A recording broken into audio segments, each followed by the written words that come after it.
amigo. Pagkasapan. Besok gabi, magkakaroon din na ina.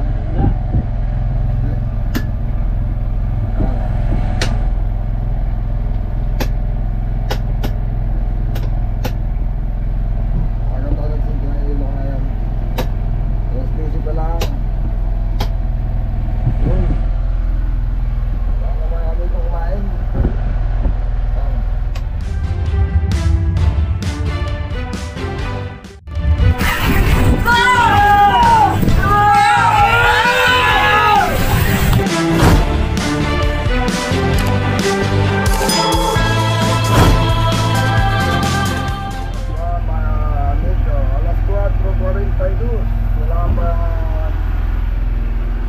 Wala pang humihiklas sa ating kawil.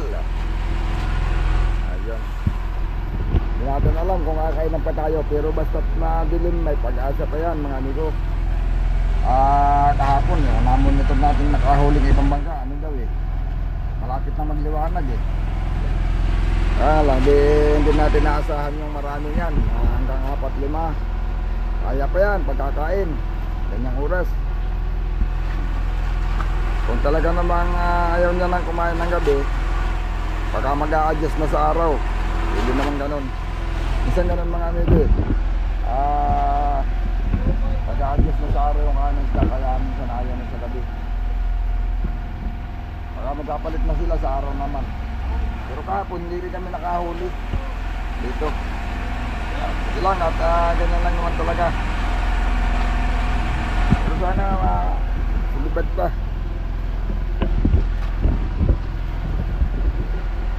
Ano na kasi mga amigo, hati na yung buwan ngayon. Alas 12 na lubog ang gabi.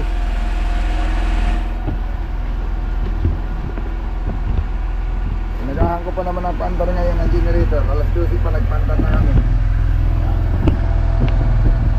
Nagahan ko para ako mga gabi kakain na isda. Hindi kumain mga amigo ng madaling araw ngayon. Bali pang-4 na gabi natin dito sa payaw na ito. Yan atin mo ng pakikiramdaman, baka sa araw na naman sa kakain. Hindi na sa kumain sa gabi.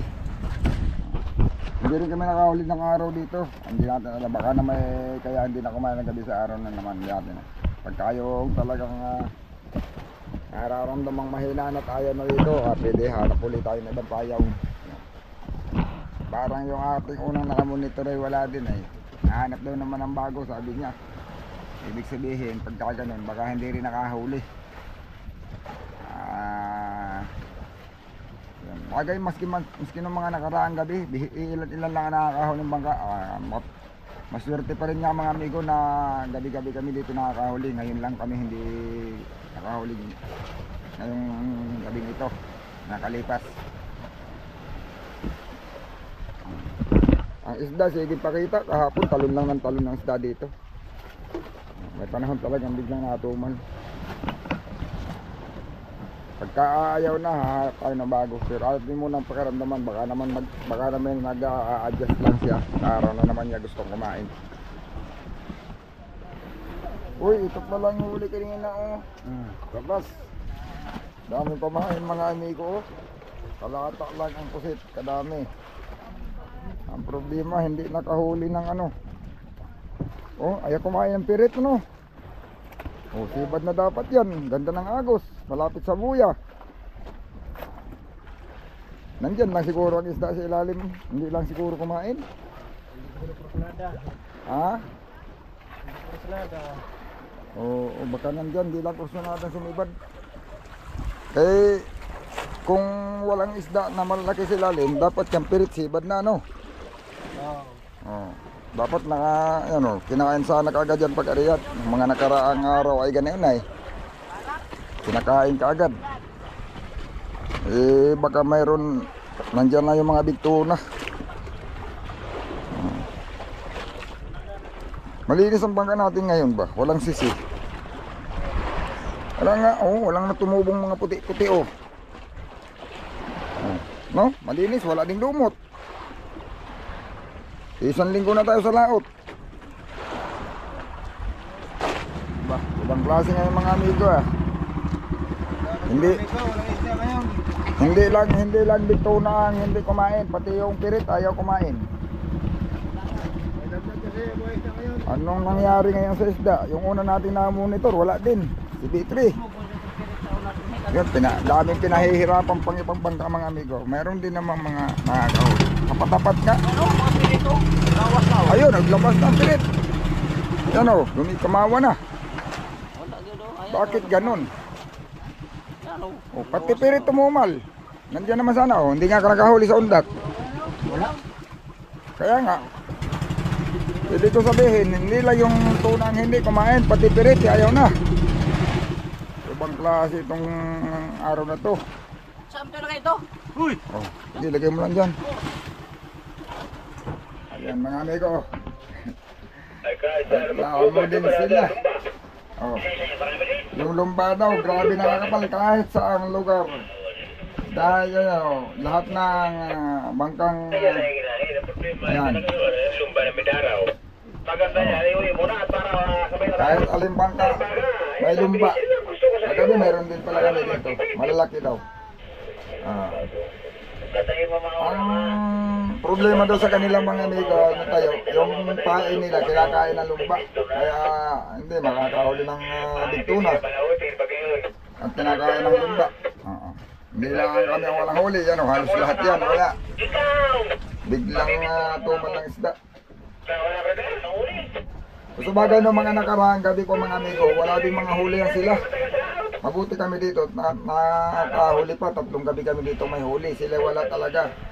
Ilang gabi na yan, na nagreklamo, bali, ano yan, halos lampas ng kalahating buwan sa laot.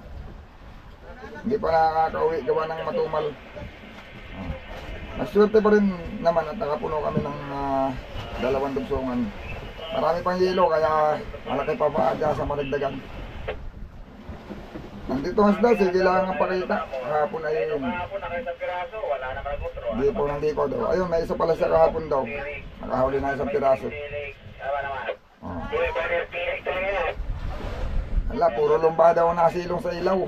Kaya kahit saan tayo pumunta may lumba. Dito, gabi-gabi, hindi rin nawawalan. Sila ganun din. Ang maganda lang dito sa amin, kagabi kahit maraming lumba sa kanong mga nakaraang gabi. Yung lumba, yung sa tawag na lumba, yung dolphin.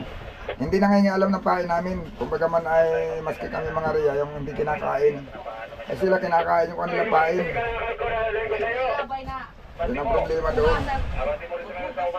Hindi magkakaig eh. Pag ariya mo kakainin ng dolphin, eh paano pa ba makakahuli ng tuna kung kakainin ng dolphin yung kanila pain. Ayan mga amigo, sa ibang buya na uli kami susubok. Nilipat muna. Hindi na kami nakahuli kagabi. Eh wala naman nakakain ng araw. Yung nilipatan ni Hugang kahapon, nakahuli sila doon sa araw. Baka doon siguro kami baka kakain ng araw. Kaya kaso lang may papalapit na bangka. Pag tayo doon ay may kalapit naman doon, nahulihan din ng service. Ganun talaga mga amigo. Baka ayaw na dito. Naka-4 na gabi na kami ay. 3 gabi lang may huli, pang-4 ay wala na. Saka yung kagabi, hindi nila naitsurahan, malalaki daw, hindi lang lumikit sa bangka kaya hindi nila ganong nalaman kung orca baga yun o lumba. Yung dolphin lang. Kasi kung dolphin lang, walang problema. Pag orca, nambubulabog yun ang mga big tuna, mga amigo. Kaya, nanghahabol ang mga tuna. Kaya ang tuna, ang big tuna naalis sa bayaw. Eh pag dolphin, maliliit na isda lang kinakain nun.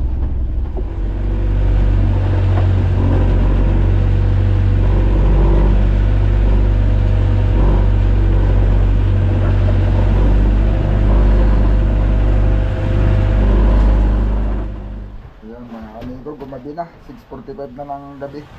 Yan, hindi nakahuli kaninang madaling araw, ngayon maghapon wala din, nagpalipat-lipat ulit kami ng payaw. Bali, ilang payaw na yung aming nadaanan, hindi na uli kumain doon.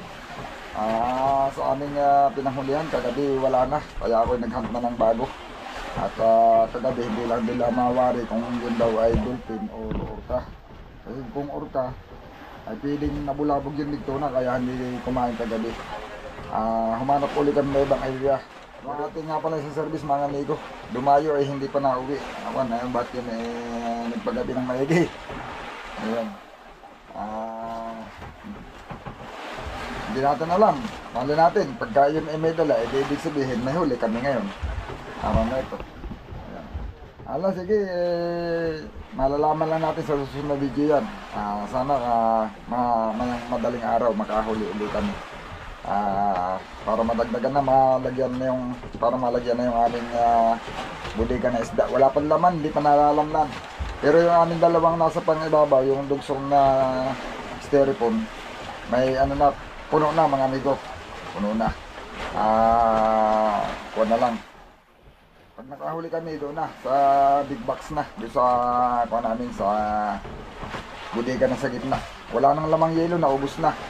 Isda na naman namin sisilid, ang may yelo na lang namin yung unahan. Ayun, abang lang ulit mga amigo. Ganun na, malalaman lang natin yan. Abangan nyo lang sa susunod na video kung makakahuli ulit tayo.